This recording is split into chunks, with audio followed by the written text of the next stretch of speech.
Hello! Hello, everybody. Wow, I am very excited once again to be assisting the folks here at Sculpture Space with the 2021 Charity Live Art Auction. We're joined this year again by Tom Montan, Executive Director of Sculpture Space, and George, who manages the place here in the studio. And we're also happy to be joined by Linnea and Kim, both board members. Linnea is a CPA extraordinaire and board member, and Kim is a fantastically talented artist who has a piece featured this year. Two pieces. Two pieces. Yeah. I only saw the one. Yeah. My apologies. That one. No. They're both Yep. both amazing, and we're glad that you two have joined us this year, and we're so happy to be back. We have a number of wonderful pieces to auction. 75 pieces, right, Tom? We got 75 pieces in total, yes, absolutely. So we've already been overwhelmed with the amount of bids and money raised so far ahead of our live stream here tonight. Can you tell us a little bit behind that? We are super, super fortunate. A couple stories to tell you. There's one of our main pieces that we've tried to sell for the last 2 years now, a wonderful donation from Takashi Soga, Japanese artist who was our studio manager for many years and is a super accomplished artist. Was recently, in the last couple of days, acquired by MWPAI for a large sum of money. So basically that puts our total money raised for the evening before we even began at almost $30,000. We're close to, it's $29,756. So it's just a real treasure to have that kind of connection and that kind of support. So yay for us, yay for Munson. Yes.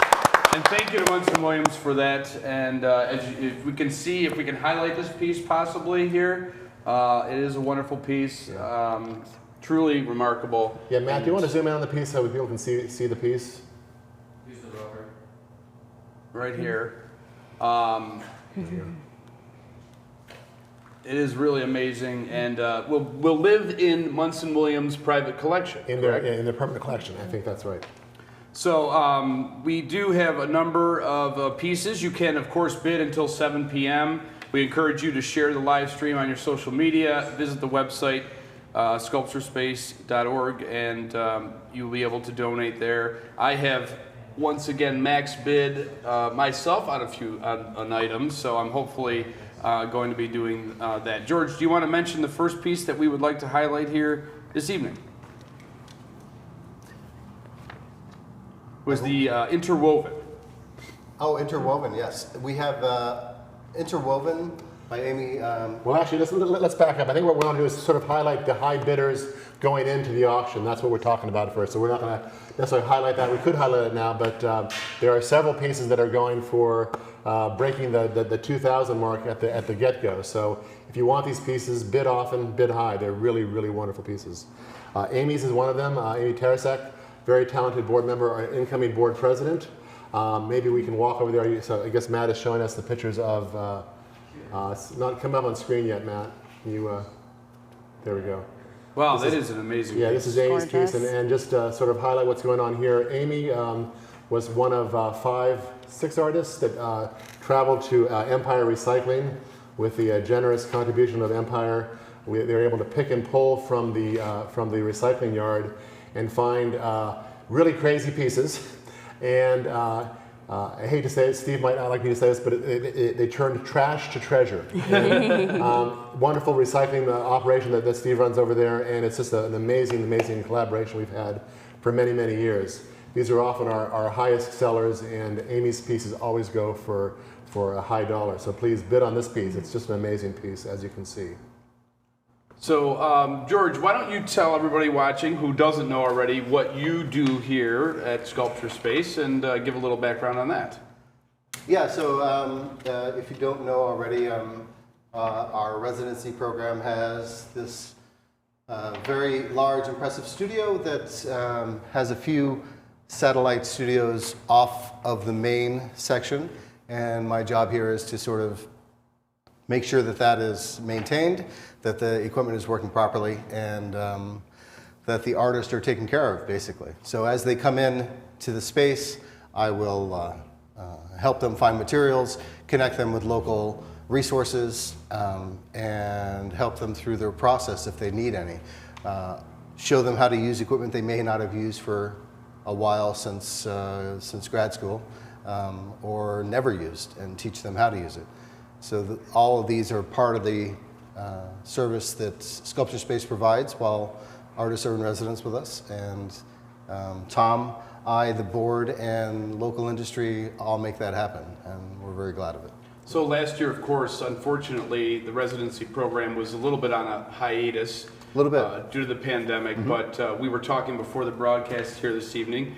It's come a long way. You talk to us a little bit about the groups that you've had this year and who you anticipate will be joining us in the next year and a half. Yeah, so the COVID situation kind of hit us hard. We were fortunate enough, as our board member knows, and Tom, to have a residency house about a block away that has an upstairs and a downstairs.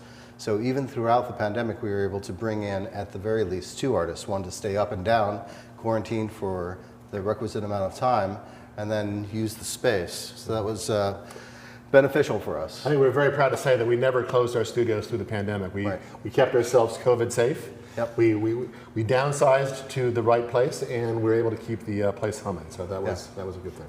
And as the vaccines came about and people were able to gather in groups a little bit more, we were able to bring in cohorts, in fact, full cohorts. So we've had 4 this past summer that many of you probably came through and saw the works in progress that we held. And we're going to have 4 more coming in the fall. Yeah, just next week. Just next week, actually, on October 4th. And then the second week in November, we're planning another works in progress. We're going to play that one by ear at the moment. But typically the second week in the second month is when we hold kind of exposition, a window into what they've been doing while they've been at Sculpture Space. And of course, we always hoped that after last year, we were going to be able to go back to our live event with our big party that everybody looks forward to every year. But we want to make sure that everybody stays safe, and that's such an important thing. And so your donations of or your bids on items today will definitely help Sculpture Space continue to grow, help that residency program. Kim, how long have you been a board member, and what drew you to Sculpture Space other than being an artist? Okay, well, I've been a board member since March, I think, is when I was officially put on of last year. So I ended up joining the board at the same time the pandemic happened. So a lot of what I experienced initially was Zoom type board meetings, which wasn't necessarily like ideal because there's a lot of the board, like we like to talk about art. But we still got to know each other pretty well. I already knew quite a few people. I knew about Sculpture Space from 1997 or so, 1996, because I was working for somebody that actually was one of the founders of Sculpture Space, Richard Friedberg, and so they were having, I think, the 25th anniversary exhibition at Munson Williams. So I helped him prepare that work for the show. So I've known about Sculpture Space basically all of my adult life. And then I was a resident artist in 2005. What was your other question?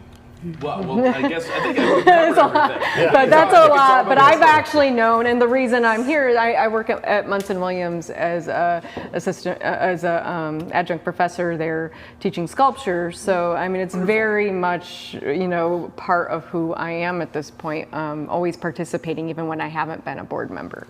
That's great. And you talk to people. I've talked to several people that I've met from various parts of the country who are involved in art, in the art realm, and Utica is very common knowledge to them, of course, with Munson Williams and Sculpture Space and the work. So credit to everybody that's been involved with the organization over the years.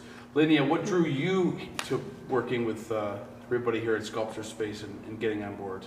So I'm definitely here as an art appreciator. I myself am not an artist in any of the media that are used here, but I was brought in by the treasurer, the current sitting treasurer, to bring my accounting sort of lilt to all the activities going on here.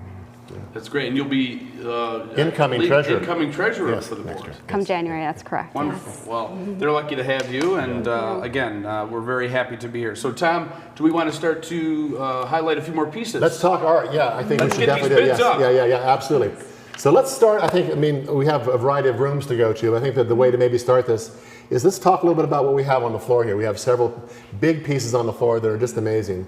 Maybe we can start with Mark Anthony Polizzi. He was a resident of Sculpture Space for many years. He's a wonderful artist, works here Are you gonna locally. George is going to come and demonstrate for you what this piece is about. This is also another Earth Day piece, and he's turned this into a drum. We're learning George's art is music too, as well.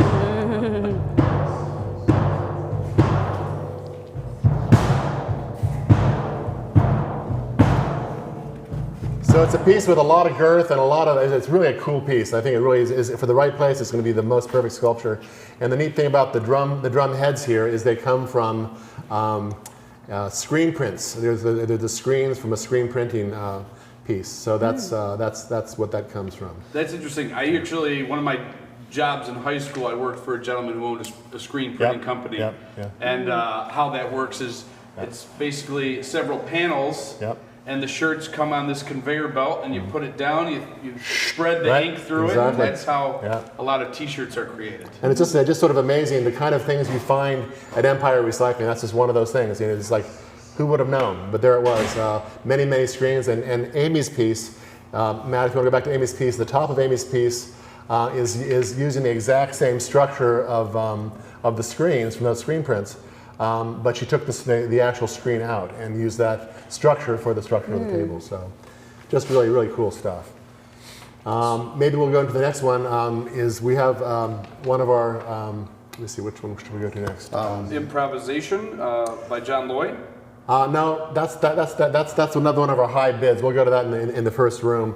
Let's go back to Kim for a minute, because Kim very generously worked super hard through the nights in the last months, and we appreciate so much, Kim, thank you, to put together 2 pieces, not 1 piece. And they're just amazing pieces. And one thing you might not have gathered from the website is the size of these pieces. So maybe if we can have Kim go up there to the pieces and show us Okay, the I'm actual short, though. size. Right? So this one, okay, where am I looking? Okay. Initially, the 2 pieces I have, there's a piece over there that's a saxophone we'll go to in a second. And this piece were initially conceived together, but early on I decided that this one had a lot more mass, was really something that I could become more formal in just the line. The other piece is a saxophone piece, so it's a lot about music. Growing up in a family that was very musically oriented, I have been collecting instruments for quite a few years now. These pieces, every single thing you see within the metal, that's this structure, here, that was all from Empire Recycling. These bushings were up in here. I can even take this off. You can see well, maybe I can, or maybe I can't. I'm not gonna do it. I'm gonna resist. Anyway, so these were all, all those bushings were up here. The only thing different, and this was also from Empire. This is actually from my dad's shop back in Gilbertsville, New York. And it was made by Unadilla Laminated probably 30 years ago or so, this particular piece of pressure treated lumber. So this whole piece actually theoretically could be mounted somewhere. You'd have to talk to me about how to do that, but could be mounted somewhere because of the wood bottom, and has a level of exposure it could take to weather. So any of the hardware is mine. There's a stainless steel rod coming through that gives it this structure, and it is a movable composition. Oh, nice. So it changes its orientation, right, in a lot of different ways. Wow, that's awesome. Really is. So it's really just a movable line, right? So sculpturespace.org is the website, and you can, and I like the feature of entering the max bid.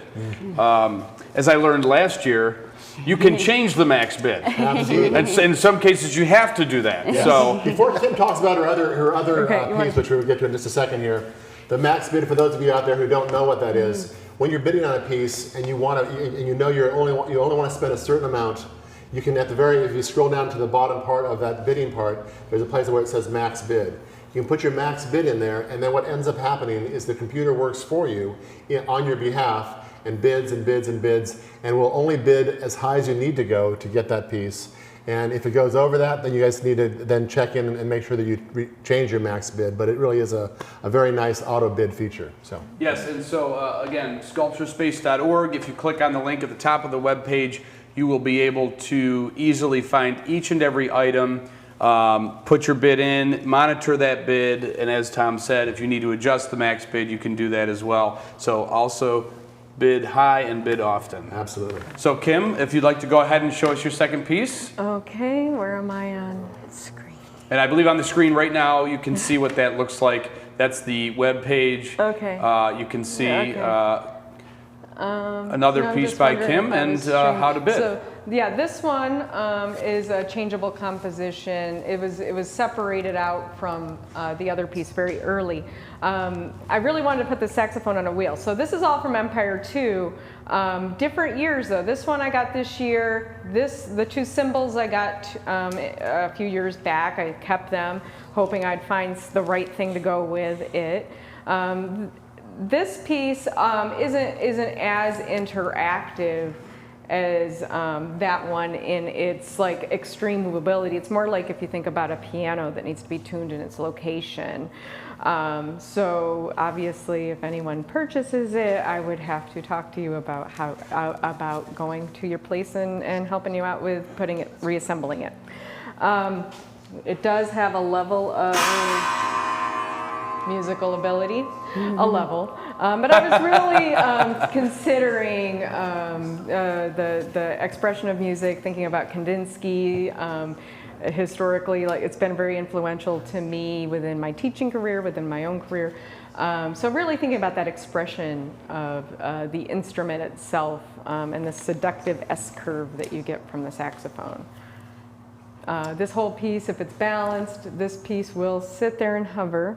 This does move. Right there. All right. So there's a level of movement with it. It also changes.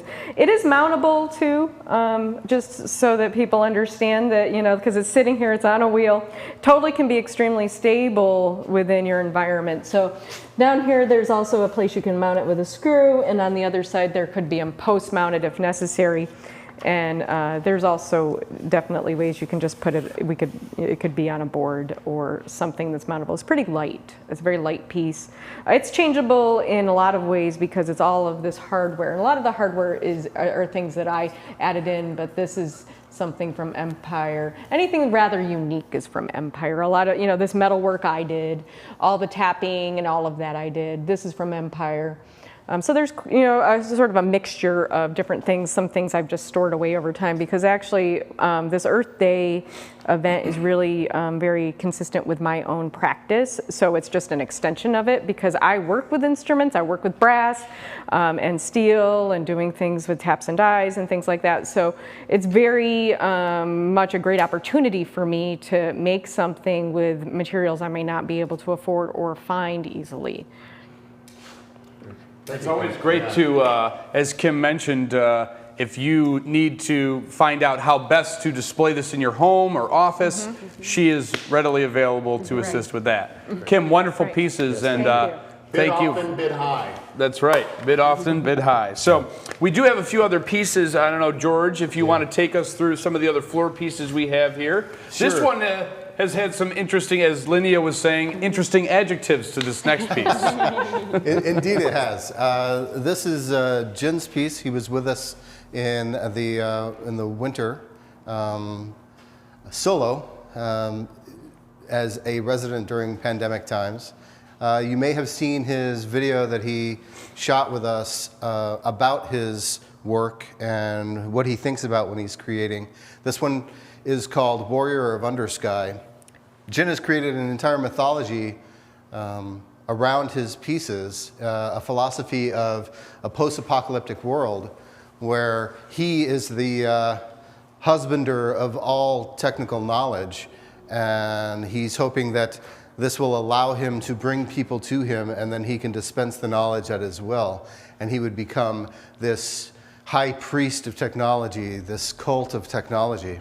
This piece is representative of an idol to that cult of technology.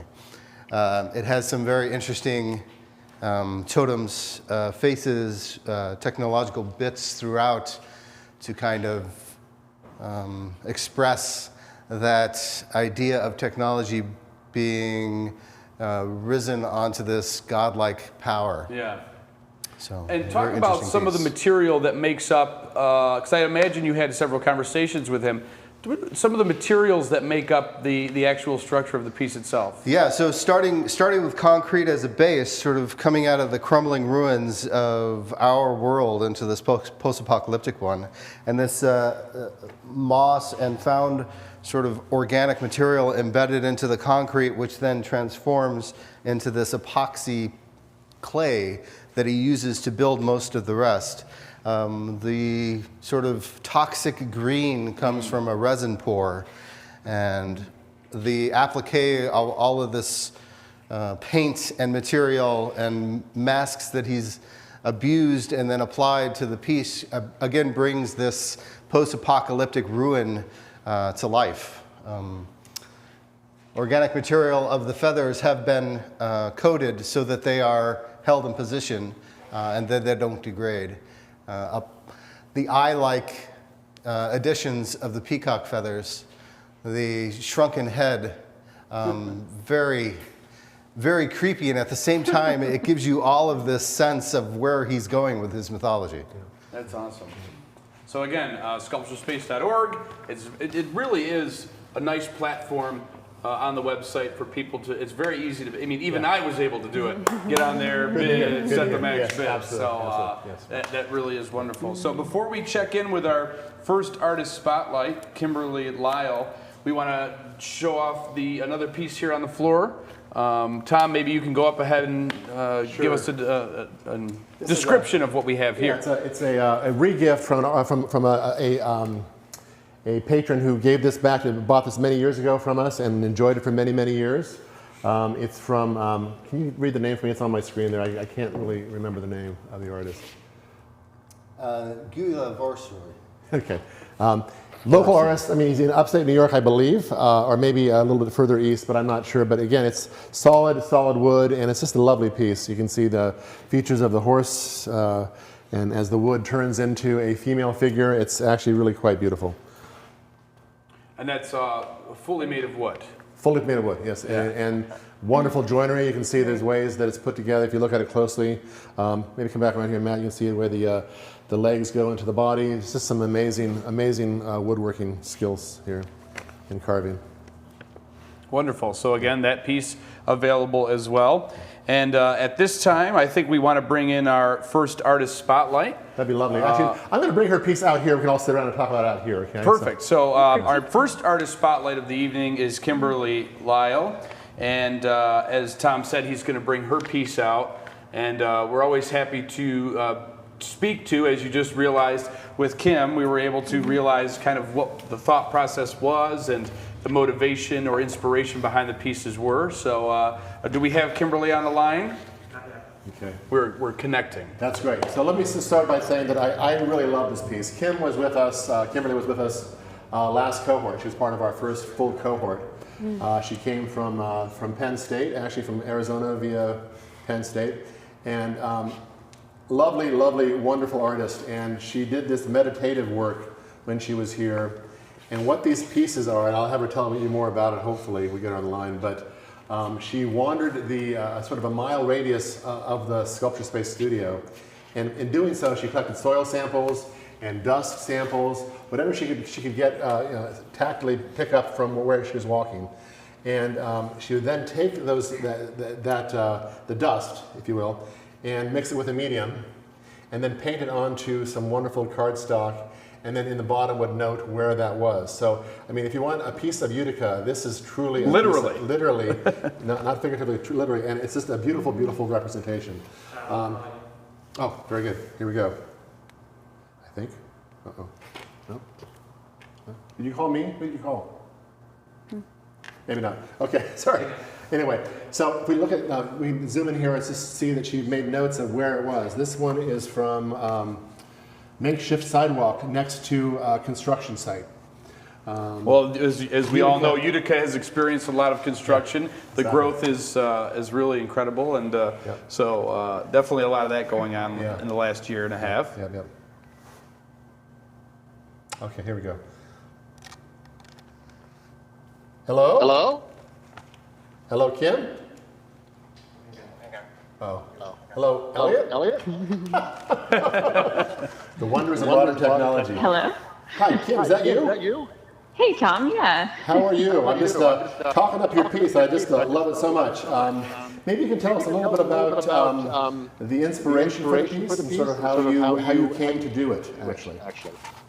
Yeah. So, I mean, there's a couple things. I was currently in a really transitional point in my life where I was moving a lot in the past 2 years, and it became sort of a daily ritual of grounding myself and sort of also in Utica, and also just getting to know,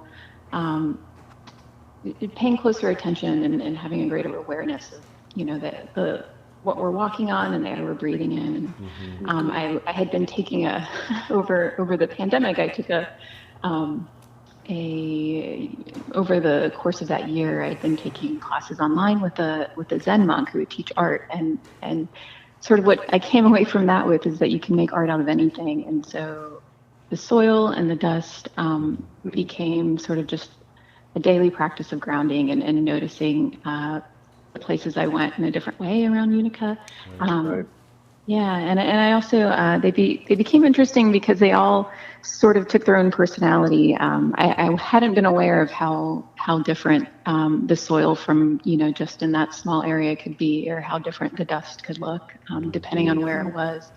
So yeah, it was a very, very humble, and I didn't use a lot of materials, but it made me pay closer attention to the place that I was in for those 2 months. So.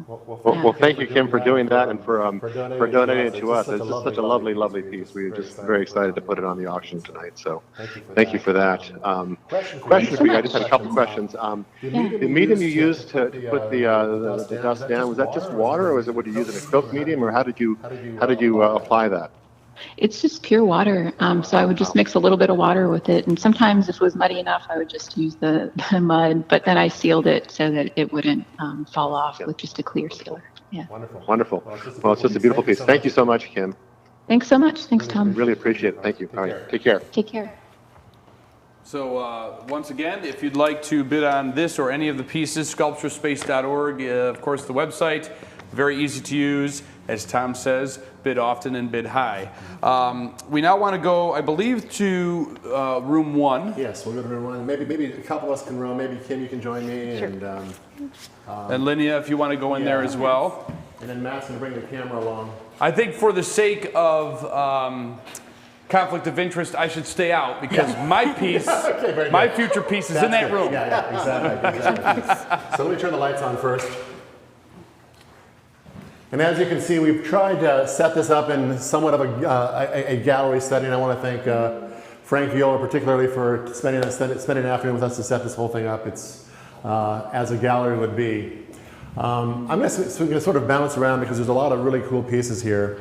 Let me start with one of the pieces. It's one of the highest bid pieces tonight, and I think that as time goes on, it'll go up even further. This is a piece by one of our treasures here in the local community, John Loy, who was a professor over at Pratt before Pratt was Pratt, the Munson Institute over there many years ago. And what's really notable about this piece, and if you zoom in, you can see, I mean, is that it was created in 1960, the year that John started teaching at Munson. So I talk about some Utica history, a deeper history of the area and the art community. This is really a wonderful piece. So that's John's piece, and I think it's over 2,000 now, and it should go much higher. It's really a valuable and wonderful piece. So let's jump to his wife's piece, Mary Gaylord Loy. She is an amazing artist as well, and this is her piece called Rockin' Chair. So as you can see, Very nice. Yeah, it's really nice, and the size. If you look at it, the size is just really a very nice size. It's small and really nice. If you go down below, Yusuk Seo was a resident of ours about 3 or 4 years ago. This is a lovely piece. You really can't, I'm not sure if you can get this from the video, but it is on glass. So if you had a light behind this, it is just amazing, really amazing. And next door is Jin's piece, another piece of his, the resident we talked with the totems. This is a mask, and You see the common theme of the technological absolutely. wires, Ethernet. His whole work incorporates wires and such. Yeah. To the right over there is a very sought after piece as well. This is by William Tucker, Bill Tucker, who was what I say one of our original residents way back in the day. And he went on to, at the time he was quite famous and is even more famous. If you are curious about who he is, I would look up William Tucker online right now and Wikipedia it, because he tells you the story better than I could ever do. Over here, Frank Viola, as many of you in the local area know, this is Frank's piece, a really beautiful piece. If you get all the way around it, there's depth to it on all fronts. On the top, there's a lovely decorative element as well.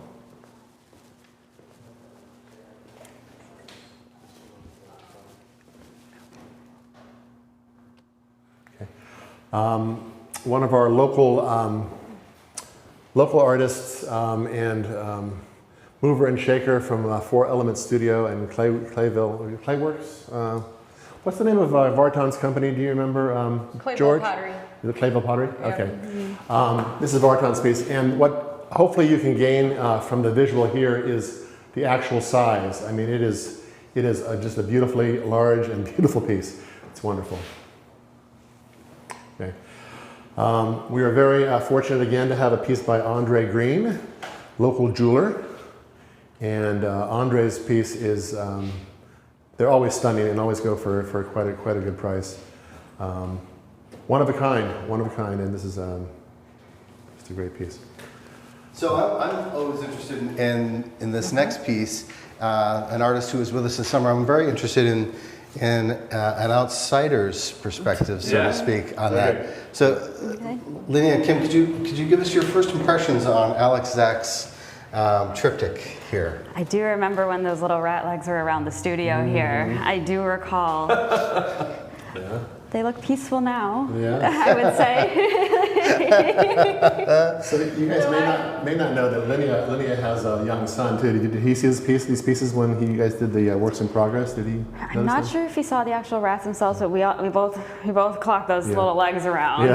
We were curious. He might have picked up one or two of them and waved them around a little bit. What do you think, Kim? What do I think? You should never ask that. No, well, I mean, I think oftentimes we identify with these small animals as human. They are oftentimes anthropomorphic and like ways that we interpret them, like Stuart Little and American Tail and all. Yes. We identify with them in a very different way. So you can think about them, I think, in ways you could even contextualize this in the pandemic, within how we have this sort of very coffin-like structure. They're dead, and I think it's morbid, but I also think it speaks to our human condition because we oftentimes use them as testing animals. I think you can really read very far into this, even though it comes from a very simple place of maybe being in the studio in any building like this, in outside. We're going to have some level of mouse or like some level of that within any type of environment like this. For me, it's the material and the choice of material that he's gone with, and the delicate treatment that he's given that material. It speaks to something a little past more of a reverence to what has happened, as you were saying. Right, and there's a small sparkle to it. Like if you look, there's a little glisten to it, a little like sort of preciousness to the life passing. Right. That's true. Yeah, it's a very fascinating piece. And me personally, you know, while some people scream in fear when they see a mouse in their home or around their property, you know, it's kind of nice. You're welcoming a bit of nature into your home, right? And framing it on And your wall. That's right, exactly. So you can do that at sculpturespace.org. Optimistic man. I try to be. I really try to be. So a number of great pieces. So we still have a. I want to jump to a couple. This one I need to explain a little bit. This is first of all, show Katerina's, and this is you've seen it online. It's a beautiful piece, bit off, a bit high. It's just it's worth every penny. This is another resident that came to us this summer, Stephanie Williams from DC. And what you cannot tell by this piece, I just wanted to explain it a little bit. She is an animator. She does stop motion animation, and this is. A piece of art in and of itself, of course it is, but it was this part of the set of one of her newest piece that she's doing. So StephanieWilliams.com, I would suggest you go to her site and take a look. Some amazing stuff to get an idea of what her animation's about, because it is really, really a gas. So it's great. Yeah. All right. Great. And maybe Kim, you can talk about this one a little bit. Well, what's the title? This is actually from Vicki Neely Sazek. Am I right on that right now? The way she's going by. But this piece is you told me about it. It's one of the first pieces she had really completed, and it is solid. And I'm pretty strong. Lift it up. And oh no, I can't. But Vicki What's awesome is that Vicki actually, although my elder, she was my student. Actually, so it's always awesome to work with her because she always offered such great insight and brought all the experience she had in her life into the classroom back in Syracuse, actually. So I've known Vicki quite a long time. Very generous to our arts community, very generous, very prolific in her work, and she loves to experiment with different materials. She's a constant student. Continually learning. That's a good way to put it, for sure. You know, there's so many perpetual. There's so many different forms of art, and Kim, you teach It's figurative, sculpting. right? This is figurative. Yeah. Right. So when you speak about sculpting, there's so much of an intimacy to sculpting. Can you kind of talk about that? About the intimacy, about touch, about movement, about physical presence, right? I mean, sculpture is all about those things. Something that a lot of the other, there's no other media that really do that in the same way. The pandemic really makes you realize how much we need people to experience sculpture. Even now, we're in an auction that's virtual, and we're experiencing work that would be best seen and experienced. And I think we also retreated into our homes, and our homes are very important places. And having art in your home helps refresh your humanity, helps you gives faith in humanity, right? That you have this art that's contemplative space. So anyway, that is some level of my explanation of why we need sculpture, because it also is one of a place that we can experience space, challenge space, be technically innovative. A lot of painters I know become sculptors or installation artists because they really start to want to grow out into space. It's a very difficult material, and there's so many things about physics. Good segue into our next piece on this wall here. Right. This is a bittersweet piece, by the way. This is a sculptor of sorts who created lovely animation, puppeteer, and costumes for the David Letterman show and a variety of places. Him and his partner, Geppetto Studios, who moved to town about 4 years ago and have a studio over on Broad Street. That's right. They have a wonderful space. They do. Yeah. And Will Mills, unfortunately, he passed away just suddenly about 6 months ago, and his partner Scott donated. This is one of Will's original pieces. As you can see, there's a lot of whimsy to it, a lot of almost animation-y kind of puffiness to the paint. It's just a beautiful piece. And again, all proceeds for these pieces will be donated in Will's name to Sculpture Space, which is what he wanted to have happen. That's wonderful. Yeah. Now, Lydia, when you look at a piece like this as an appreciator, what are some of the things that catch your eye first, and what type of emotions are brought about when you're looking at a piece like this? The animator background of the artist really kind of helps fill out that picture there. I'm trying to decide if I'm seeing more animal crackers or puzzle pieces there, But and the puffiness, that's a perfect word, is one of the biggest things that's standing out to me for sure. But I can kind of feel, like you said, the whimsy and how bright and fun it is, absolutely. It's a wonderful piece, a lot of color. That's very good. And the piece next door was also created by Will as well. Some of you may recognize this. This was actually owned by Will in his home, and many prints of this. But it's a lovely, lovely piece.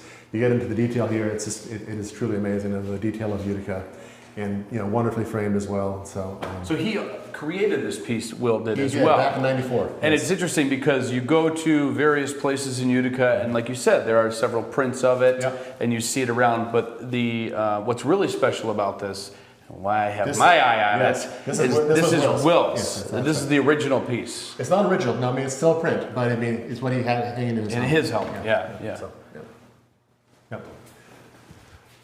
I'm not sure how we're doing on time. A couple pieces over here we should just talk briefly about.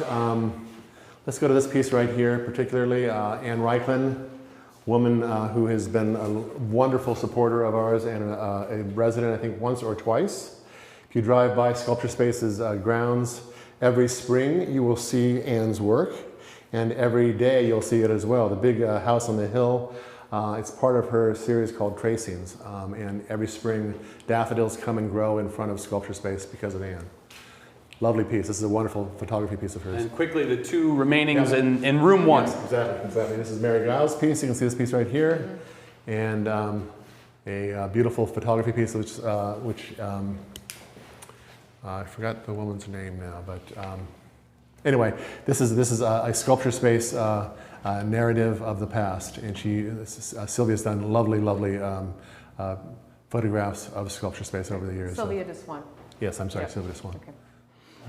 So we now want to talk about something that's very important. Of course, number of programs that Sculpture Space has and does, and one of them is the Fund an Artist program. Tom, if you want to talk a little bit about that. Sure. I mean, part of what we do tonight, and just so all of you are aware, I'm sure you are all aware because of the way we've hammered it home, this is our biggest fundraiser of the year. And in saying that, each year charity provides about half of our operational budget to Sculpture Space. Sculpture Space brings in 20 to 25 artists from all over the world. We've brought Kim here. We've brought many of the artists you see on the wall, and they stay with us for 2 months. They live here, and we provide the studio space. We provide a George Hendrickson for them to, Everybody needs a George. Yeah, absolutely, and it's an amazing experience.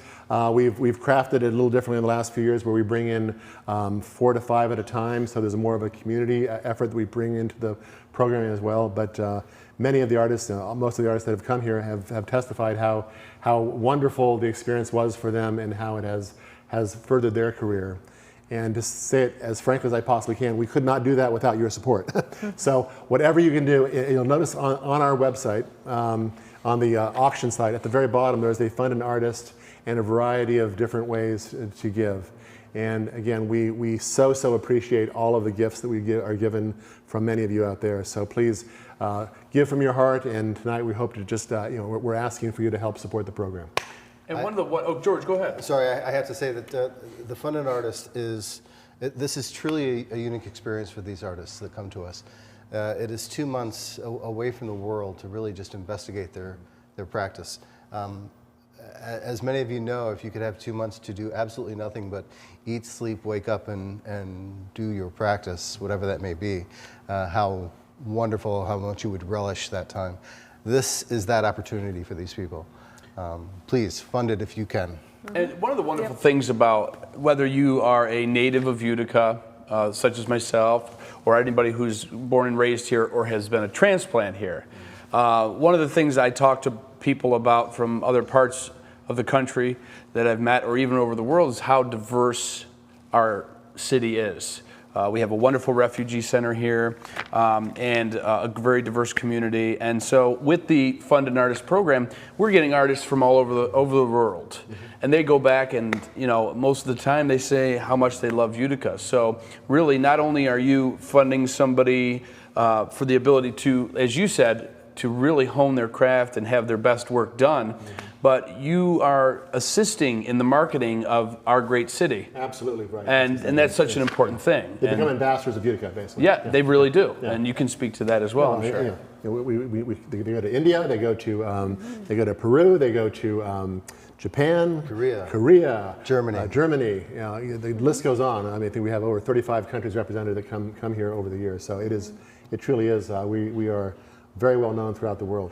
We've also inspired a number of transplants to Utica from visiting here, coming here for residency. There, we have I would say our percentage of sculptors is fairly high here in Utica in comparison to normal any other city that you might experience this size. Per capita, that's the right, exactly. I'm interested, hopefully we are also producing some kind of curated event of art to the city of Utica. We're bringing these artists in from around the world and hopefully presenting to Utica some works they may not have seen before. I'm interested to see how you perceive that, particularly as an art appreciator and a practitioner of art. How does that present? Well, I mean, I'm very much in the know on most half of the artists I probably have worked with in some way that are actually in this exhibition, because I'm a regional artist, really, that I grew up only an hour away from here, so I've known people here my whole life. And I know the quality of some of the faculty from Pratt MWP have work included here. These people are extremely talented people, and they are just, you know, and we continually support this institution. We are tied together, really, in our futures and ways. So, you know, but also being able to see work from other people, they bring their experience to Utica. And they allow us to be able to see the world through their eyes, which is so such a gift to be able to do, you know, to have a dialogue with someone from from a different country that doesn't you see America how we see America, doesn't, you know, understand, you know, I'm trying to, they oftentimes are so fascinated in the Utica, just get into, you know, the nooks and crannies of our city and look at it in different ways in comparison to the places they've lived. And that perspective is a great asset to our community. Yeah. Anywhere from the architecture to some of the, you know, art every day that you'll find just walking down the street. So. Well, give generously as much as you can. We so appreciate it. We absolutely could not do it without you. So thank you for that. And Christopher, Donna, Arlene, thank you very much as some of our newest givers to our Fund an Artist program. Thank you very much. Yep. So again, sculpturespace.org is the website. Very easy. You at the top of the website will see the link to go to all of the items, some of which we have highlighted today. And if you look at your screen now, you can see how easy the platform is and the website. You can, you know, take a look at all the pieces, see what the current bids are, and adjust that max bid as well. So definitely sculpturespace.org, as Tom says, give bid often and bid high. Yes. So we want to move ahead now to, and again, the Fund an Artist contributions are greatly appreciated as well. Tom, why don't you tell us about the next Spotlight piece? Which room are we heading to now? We were in to see John's earlier, so we should probably move over to room 1 and take a look at Tony's piece. That sounds great. Before we do that, let's do one more that's out here we have not talked about yet, and it's always a huge seller. And Sculpture Space would not be Sculpture Space without this man and his art. This is John von Bergen's piece. It's called Carapace. And John is just an amazing artist, and he literally is, he's the one who started Sculpture Space along with Charlie Fisher and Richard Friedberg. A super valuable piece. Bid on this one, you guys. This is a piece that is a definite collector's item. And yeah, please get some good pictures, Matt, to see how it is. Cast bronze. John, generally speaking, does a lot of his work casting bronze in sand molds. a foundry in his studio, and then welds those cast bronze pieces together to create the final form. All right, so we will go into the next room here Yep. to highlight some of the items in there. And if we want to all go ahead and go inside there. And one of the pieces in here was done by Tony Thompson, who is a wonderful artist, and we're going to connect with him at some point soon. But before we go to his piece, we'll see some of the other ones. Yeah, let's Tony's first. Let's bring it over here first. Let me come in here first. We just talked about John von Bergen. This is Charlie Fisher, who's the other co-founder along with John, and this is part of Charlie's wonderful experimentation. He does so many different things, and this is just one of his pieces that he tried a variety of different mediums. We're getting ready to This is acrylic with glitter. I'm going to merge time in just a minute. So the next thing you'll hear is hopefully going to be Time's voice in just a minute or two. And then down below here Or it might be George. These are two more Empire Recycling Earth Day pieces. Lee Tribe was one of the artists, another one of the original artists that was in the early days of Sculpture Space. He came back and joined us this winter, which is really fun, and brought a lot of, he started doing really large sculptures and then went down to smaller and smaller. I think that these are just compact and condensed pieces. They're really nice.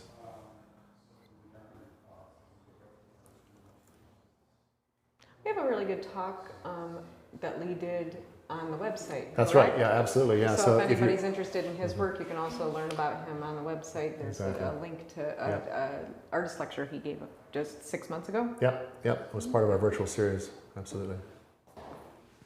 Lacey McKinney up on the wall here, a beautiful figurative piece.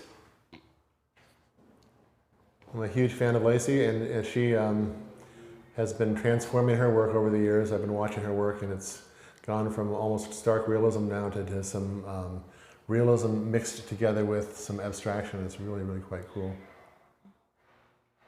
Yeah. Robert Edgell, Ode to a Pandemic, right here. I mean, that's not the title, but that's what the piece is. Who do we have here? Do we have Tony? So Tony, Tony Thompson is a phenomenal artist, and we've got him on the line now. Hi, Tony. Uh-oh. Tony, are you there? Yes. Hey, how you doing? Hey, Tony. Doing great. Good to hear from you. Yeah. Is this Tom or George? This is George. George, I should have known by your voice. How dare I? So we're all here admiring your piece that you've donated this year. Wonderful piece. Can you tell us a little bit about it? Sure. Fantastic. Also, I was thinking, I think I've been donating a piece for 7 years now. I don't know where the time goes. It's amazing. That's It's a great event. It's such an amazing event you guys have.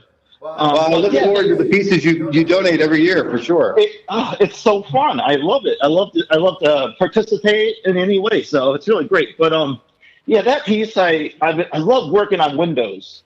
I'm able to create some depth, like play with depth, different planes of depth, and the way it creates shadows and stuff like that. So I just try to find different imagery that really makes, interests me and just mess around, have fun, really. I guess I was kind of thinking, like, everything I've learned was a mistake. So if I'm wording that correctly, every tool in my shed was learned through mistakes. Oh, that's fantastic. Which we all should do it, really. I mean, more. That's really what mistakes happen. And I have to say, I've had the privilege of seeing Tony's space where he does a lot of his work. So he's a great person and a great artist. Tony, talk about the different forms of rain, the different shapes of the clouds, and a little bit more detail into that piece specifically. Sure, yeah. So I wanted to do a cloud in each 3 panels, I think it is, so 6 altogether. And I wanted to do a different style cloud in each one. So I did like one that was semi-transparent. I did one that was all like glitter, a solid white one with drips, and I just wanted almost like the pop art, you know, where it's repetition, a similar image but still different, set it apart, and experiment with different raindrops. You know, I had red rain for some reason, you know, then you got different shades of blue rain, and what's nice is under the right light, it will cast a shadow on the background, which is a rainbow in the background because we can associate rain with hopefully a rainbow at the end of that too. So once again, it's just experimenting with two different planes. I have the painting in the back, and then I have the painting on the glass. So it's separated by some distance that hopefully creates interesting shadows, and you can view it from different vantage points. So I'm real interested. Most of your pieces have a motif carry through of one kind or another. Can you talk about those motifs that you like to continue to use throughout your pieces? Yeah, I've always loved symbols, I suppose. I always loved like logos and symbols. I used to be a screen printer for many years, and just reworking an image with repetition and changing it and making it I don't even know, making it stand out, but consistent throughout painting. And I just love the repetition and reworking something. So clouds being one of them. I love working with clouds, and I really like very cartoonish almost, if that's the right word. You know, it's not a realistic cloud, but we associate it because it's a cartoon looking cloud. So I find that fascinating how not everything has to be realistic to know what it is, and it still sends the symbol at that point, sends the message across, and then playing with that, you know. Tony, I know you like to use a lot of reclaimed pieces, things that you may find around the streets of Utica or at a curbside. Can you give us a little background about maybe the story of where you found this old window and the actual physical composition of this piece? Sure, yeah. So I used to have so much anxiety. I wanted to be a perfectionist. So painting on canvas was always something. I think we may have dropped you, Tony. Are you there? Oh, are you there? Can you hear me? Sorry, can you hear me? Try again. I think we have you back now. You can hear me now? It's getting better. Okay. Yeah, sorry about that. Yeah, I back in the day when I think we've lost Tony. Tony, if you're out there, you can hear us. We appreciate you coming in. Yeah, no problem. Sorry, the connection must be messing up. Hope it goes well, guys.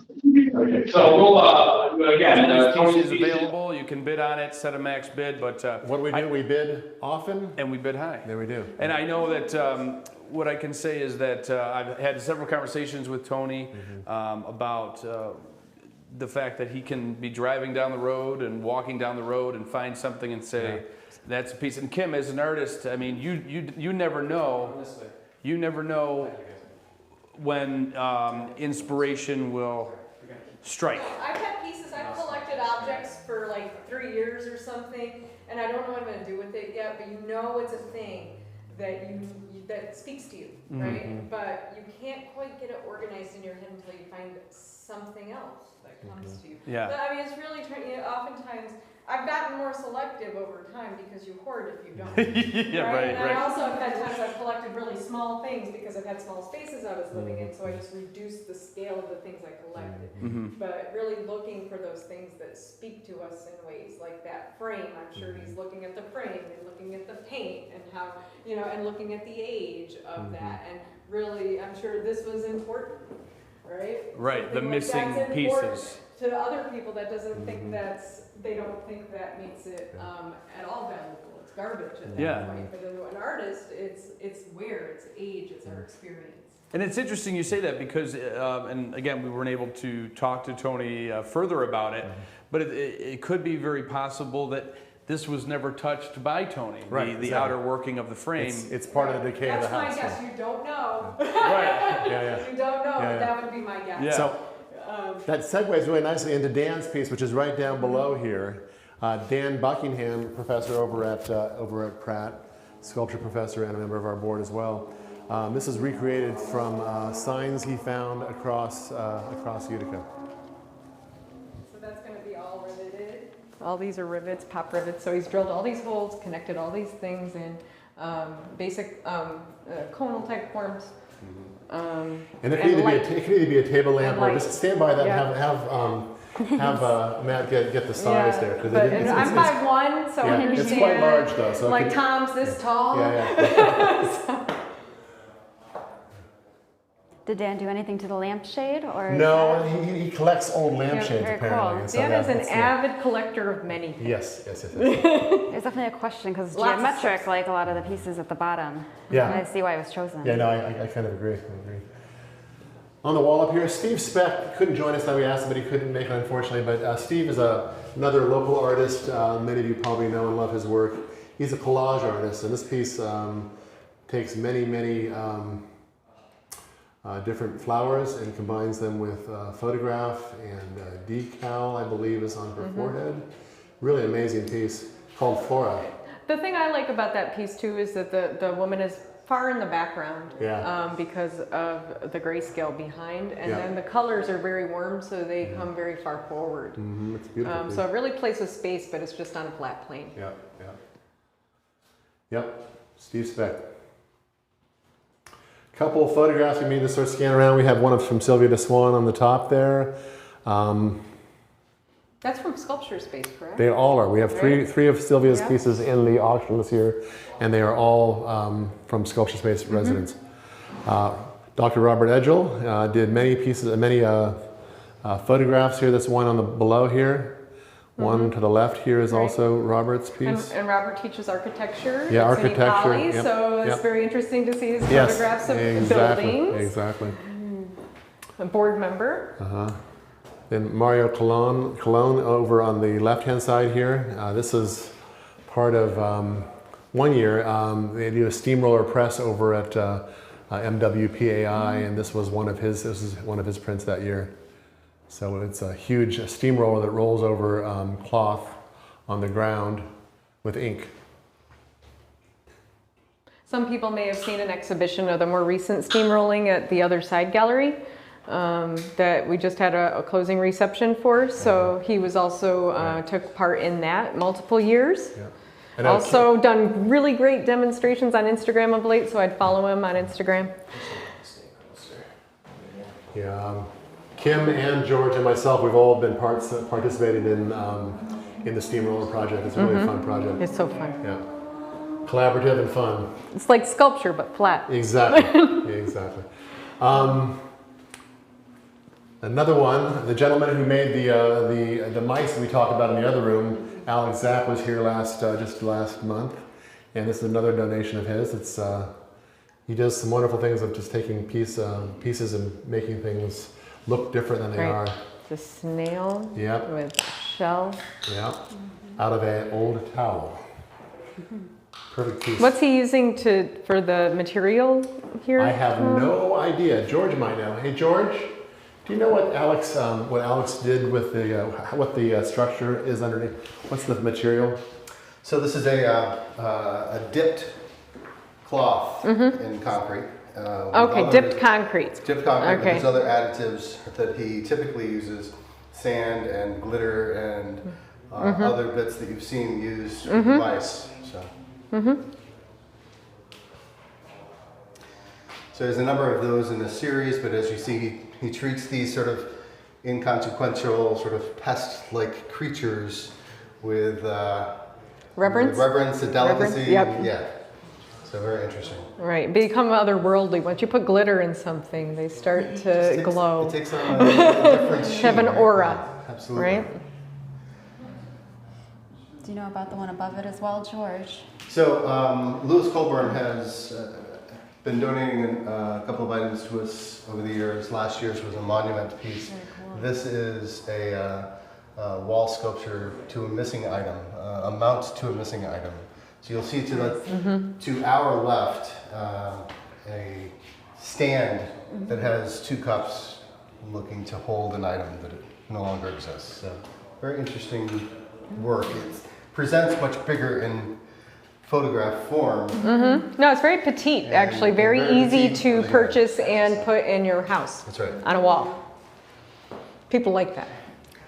So we may have lost video just for a second, but we are addressing our technical issue at the moment. I will bring this up on screen for you as well in a second.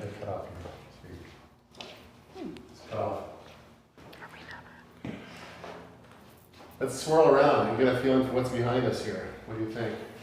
We just have these two. This wall here. Beautiful piece. Actually, I think that Lydia and Kim, you guys should stand in front of it. I mean, seriously, it sort of gives the idea. I'll stand there too. Like, It is. I'll be Vanna as well. But seriously, a wonderfully huge piece. You know, it has a bit of a Joan Mitchell kind of feel Right, it's to a it. statement piece. Yeah, absolutely is. You know, so yeah. This is by Kathy Donovan, who is just an amazing artist in town, and she's been involved with Four Elements for many, many years as well. What do you think, Linnea? How does it feel to you? Bright, for sure, absolutely. I would like how cheerful it would be in a room, absolutely. So what Bring room, the entire room. What room of the home would you put this piece in particularly? Somewhere where the light can shine right off of it, for sure. Absolutely. Where there's a big wall. Yeah, wherever the space is. Spaces that may need brightening up potentially, because this is actually something that might change a mood because it's warm tones. Absolutely. Right. So. And it's interesting too. You know, being in real estate too, you go into so many different homes, and I see so many different art pieces in people's homes and stuff like that, and it really does add to that when you're showing it. But specifically, as you know, we talked about Tony's piece before, how the different pieces take different forms, different looks when light hits them, certain times of the day, is really cool as well. True. Yeah. So let's flip around to this wall here, maybe. Just had, I don't know where we got him. I think we were talking about Lewis's for a while, right? The small piece up on the wall. But this is Mark Mancini. We'll see more of him in the next room. But he was a resident here this spring. George? Winter. Okay, this winter, right. And he was, along with Lee Tribe, who was here this fall, and John Von Bergen and Charlie, a lot of old school, people who were involved at Sculpture Space many, many years ago. We invited them back to sort of have a rebirth or a reconnection of people in the space during COVID because we could. And so it was really nice to have him here. And he spent 20 years at the Natural History Museum down in New York City, I guess, and had a full career down there and has moved back to Utica. And so, nice. Yeah. He has two of these pieces in our show this year, and they fascinate me, being this quick gestural sort of shadow play as he took sort of detritus from the studio, quickly created a composition of them on canvas, and then sprayed into it to create this shadowed effect. So I'm glad you brought that up because, you know, again, with the artists we're not able to speak to, you have conversations with them. In some cases, you watch them work. You, in some ways, probably assist them to find ways to do it. So, you know, you had started to, I interrupted, but that's important. You know, how this came about. And I learn at every opportunity. It's such an amazing position to be in, is to see the artists from around the world coming in and showing you these techniques. I feel honored and blessed that I'm able to participate in that. Could you talk a little bit, George? We sort of skimmed over. I want to go back to Lee Tribe's piece back here in the corner. Sure. Because George, so you guys know, George is also a very amazing sculptor, and he was able to spend some time in the studio on his own art this winter. And he was then able to work alongside with Lee Tribe in a variety of ways. So maybe you can talk about what you experienced with Lee and kind of his work as you know it. Yeah, Lee is an amazing artist and character. He has a wealth of experience in his life, and one of the things that he taught me in coming into the studio is he brought all of these metal scraps that have been lying in his yard on his property with him in his truck, and laid them out in like a palette of usable items into the studio space. So the main space, the floor of the main space where you've been seeing us sitting, was covered in items, not piled haphazardly, but laid out in such a way that he could see them at all times. Almost organized in a way, right? Yeah. So that whenever he's working, that creative juice that he was he was working with, the visual of these pieces lying on the ground allowed him to grab and choose at will. In the smaller forms that he was working with, they were literally scraps and the leftovers, the cut off bits that would have gone into a bucket otherwise. And he's created these wonderful forms out of them. He kept talking about moving from larger pieces into a smaller format through necessity because of an injury. And that just sort of allowed him to try to express himself in this small format and develop this fine-tuned sensibility in what to grab and how. Well, I remember him, he had these many little ball bearings. So if you look at these pieces, they're interspersed throughout, and that was sort of a theme he kept going back to with these small pieces. And you know, if you might think that's a haphazard display of metal and stuff, absolutely, absolutely not. He was so methodical in how he placed those pieces. It really is a full-on beauty. Even in the way that he welds like you're using a paintbrush. He knows how to technically weld, but if it's sloppy, it's intentional, right? Art doesn't have to, something on certain scales, they don't have to be so structural, but they're structural and they might be a little messy, right? They might have that textural feeling behind it, so the entire process is embraced. And that's the choice of welding materials. Using the arc welder and that stick allowed him to do exactly what you're saying, and allowed him to brush into the work. And there are many, many Lee Tribe collectors out there, and you know, these are of high value, probably a bit off and a bit high in these two because they are amazing. It's a good transition because we are an hour and 17 minutes into our auction, and that means that as the time continues, the time to bid on these items rescinds and gets lower and lower. So bid often, bid high. Again, very easy, sculpturespace.org. You can go to the top of the website. It is very self-explanatory, and you can see all these pieces. And what's nice too about the website is we have tried our best to highlight as best we can all of the pieces here. But with each of those pieces online on the website, you have a full description, story, bio of the artist. Exactly, like Mary Gill, we didn't talk about her very much. She's a good friend of mine, right, and does amazing work. But she has a really great artist statement, explains her whole background, talks about her work. All of the artists have some level of explanation there. So if you're wondering about that, you know, that information is supplemental to what we're saying right now, and actually very important to understanding the work oftentimes, the story behind the work and the artist. Right? Yeah. They're, you know, it's not just this one piece they happen to make, it's their whole career. They built up, you know, this time making this work to get to that point, right? It's a journey. And you know what's kind of interesting is too, and I'm glad you brought that up too, because a lot of the time you can identify, if you know their story, that makes a piece more valuable to you. You can relate to something that artist has gone through or experienced in their life, and you say, oh my gosh, and it opened your eyes to a whole other realm. And Linnea, I'm sure you could talk about that. You know, maybe you're being on the board and maybe meeting some of these artists before, seeing their work and knowing who they are as a person is it brings a whole other level to it, a whole other layer. Absolutely. This organization is so amazing about the access that it provides to the artists that it brings in from all around the world, not just to me as a board member, but my son gets to come in here as well. It's so family and kid friendly here. Not quite when we have it set up with the gallery setting, but the sculpture garden is always a game for my son to climb on. And how else would I have met someone from a different hemisphere during the pandemic? Yeah, exactly. It's through here. Yeah, that's awesome. Right, we have a good amount of children that come to Works in Progress. Absolutely, absolutely. I think that what gets lost sometimes, and whether it be through lack of funding in some of the school districts and things like that, is not as many children get inspired. So it's so important for you to support places like Sculpture Space because it's really educational, inspirational for the next generation to continue what we all love, and that's great art.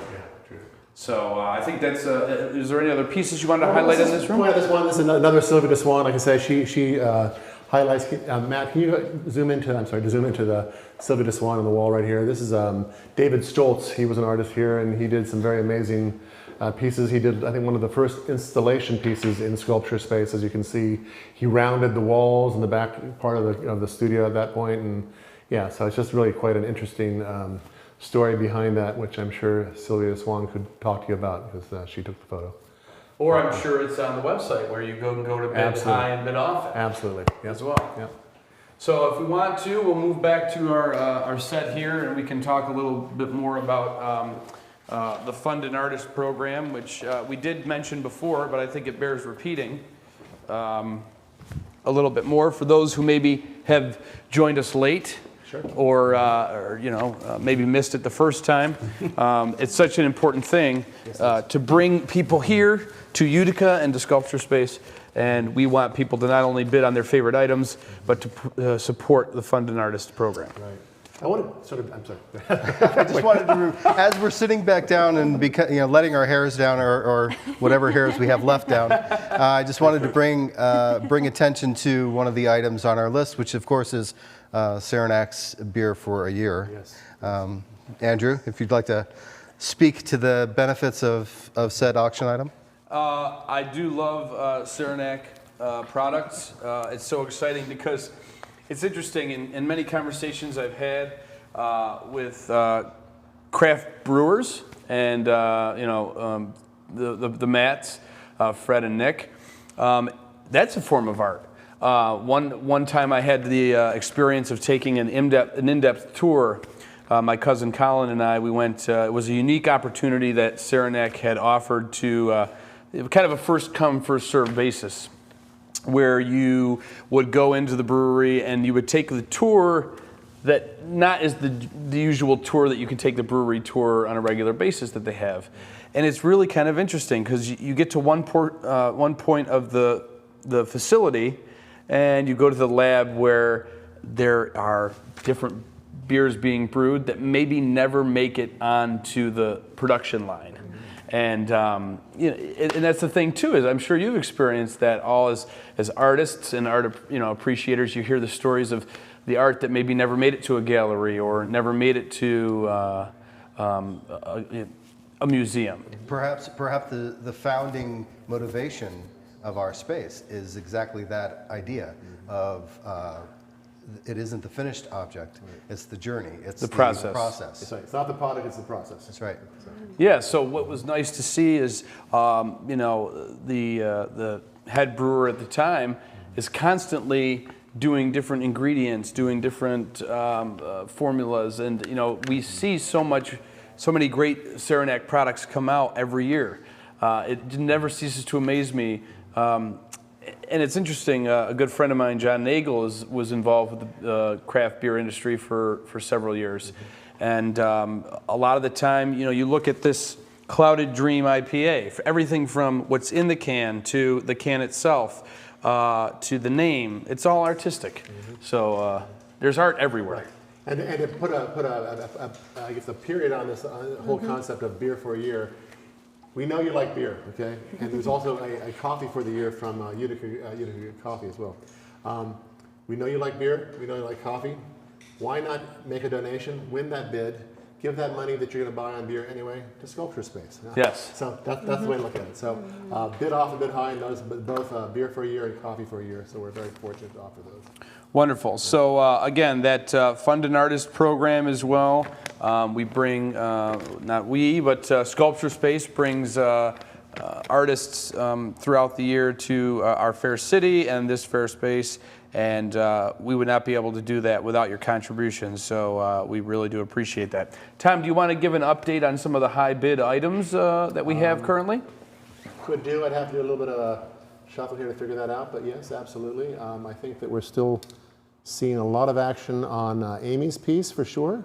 I think that we're seeing some increased action on the room we just visited. Steve Speck's piece is going there. Mary Gaylord's piece is also on auction, going up. And I apologize, I'm just going to go to the website now on my phone here, sculpturespace.org. I'm going to check on my piece. I believe I am still the highest bidder. So. I like the way you take ownership. You own it. It's my piece. Usually people say when it's my piece, they made it, but no, it's your piece because you already own it. Right. No, I do not have many artistic bones in my body, so I'm definitely, like Linnea, an art appreciator. What are some of the pieces that we have up for auction tonight that really caught your eye, Linnea, that are fascinating to you? I love the screen on the print that we saw in the first room that we toured. And then I also do have my max bid set on, I believe it's the piece on vellum. And it's geometrical and origami-y looking. Oh yes, Yes. we have several pieces that we're not going to see tonight. They're in the virtual world only. I'm not quite sure if we could flash on those now. I'm not quite sure if we have time for that. I have that one of them here. Yeah. Yes. There we go. That's the one. And my max bid's set on there, and I think I'm safe at the moment. I may Yeah. have to run and check my phone too. Beautiful, beautiful piece by Beverly Reese, I believe. And that's the thing too, when you are setting your max bid, it can change pretty quickly. Yeah. So that's why it's I'm gonna important say, too. Going into this final half hour, things don't only change quickly, they change on a dime.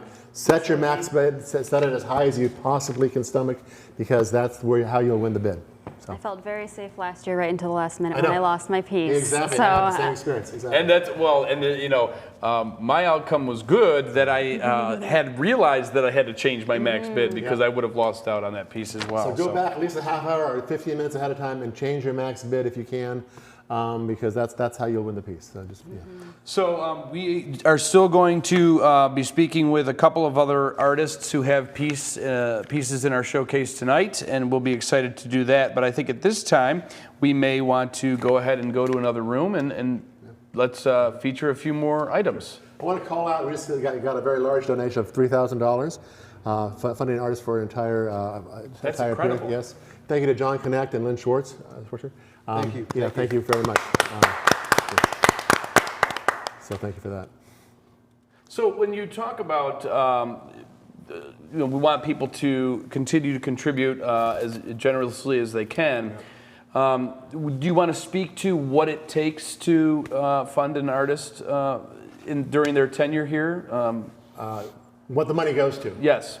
It goes to support, I mean, to run a full-time studio, to run a full-time residency house with just utilities, bills, things like that. Not to mention the maintenance and the upkeep of all of these materials, the tools in the studio that George can talk about. That's really the main cost that we encounter every single month, for sure. Insurance for that, mundane costs, but all of it adds up to bringing artists here and supporting them. We pay the artists a small stipend when they're here. We also provide full access to whatever we possibly can. George is here, not full time, but certainly here a lot to help them in any way he possibly can. So that's a huge benefit to the artists. So. And it's wonderful because I know that I've enjoyed viewing a lot of the pieces that I've seen in my time coming in here, and for you to be able to, you at home, to be able to continue to enjoy the art, the funds are critical. Absolutely. So. Yeah, one thing I did sort of riff on a little bit before we go with the next room is also what Sculpture Space as an organization does for our community, the economic impact. You talked a little bit about how the artists will be the ambassadors for Utica outward. But when artists come to town, we have 20 to 25 artists come here every single year. They live and they work here in Utica. So we're bringing in 25 people to live here in Utica for that period of time. And that brings a lot of business to Saranac Brewery, to Utica Coffee, to many of our supporters out there that know the value of bringing active artists who have to eat and provide all those kinds of things that people do to live right here in Utica. So it's a huge economic driver just for Utica alone. So I just want to say that. Yeah, it's wonderful. Yeah, and then, so. I mean, downtown, it's incredible to see. Just celebrate my 31st birthday this year, and and it's just incredible to see the progress. Not even just the 31 years or probably more, 25 that I can recollect, but in the last 2 to 3 years, to see what Utica, specifically downtown, has undergone change-wise is really incredible. Transformed, yeah. So, and a lot of that, the people who have invested money and put their heart and soul into their businesses, the artists from around the world can enjoy. Yep. So Great. So we want to move to the final let's do it. room 3 here? Let's do it. Let's do that, yeah. Because we are officially at the half hour until bidding closes mark. Bid off and bid high. Yeah, and now's the time, guys. Now. Yeah, now's the time. So Tom and everybody, let's go ahead into this room, and while we're highlighting a few pieces, we're going to be speaking with Sheila Smith coming up in about 10 minutes. Wonderful. And we'll be looking forward to seeing and hearing from her.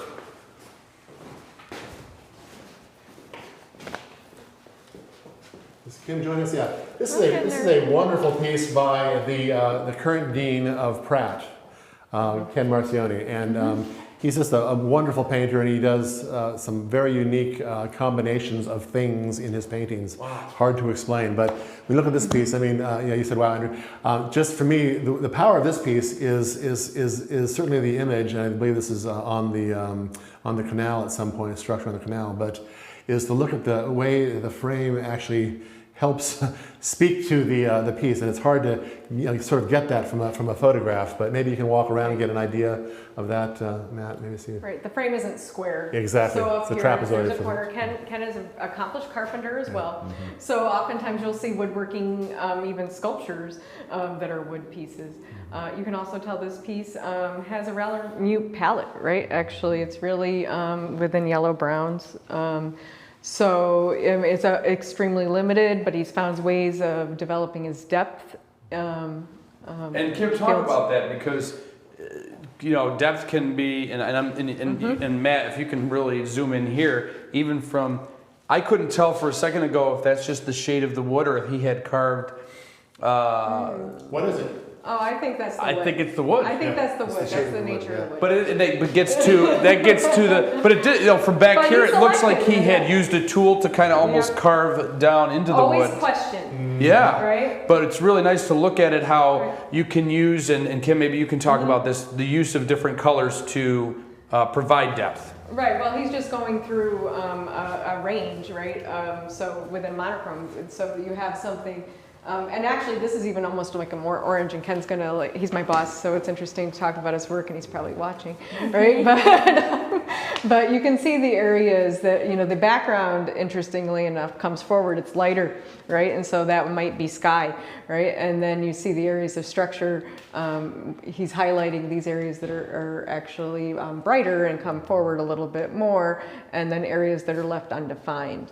He's always experimenting with different techniques and processes, extremely good at drafting, always rendering things, even during meetings he's running. He's just always extremely prolific. I found great interest in the angles. Right. The angle also, you're down here, you're looking way down there, looking straight up. There's so many perspectives going on at once. The frame is playing off of all of those. That monotone bouncing of colors is helping with all of that. Very interesting. Right, a unification. I believe that may be a reflection. Yes, reflection, as you can make assumptions, reflection on water, right?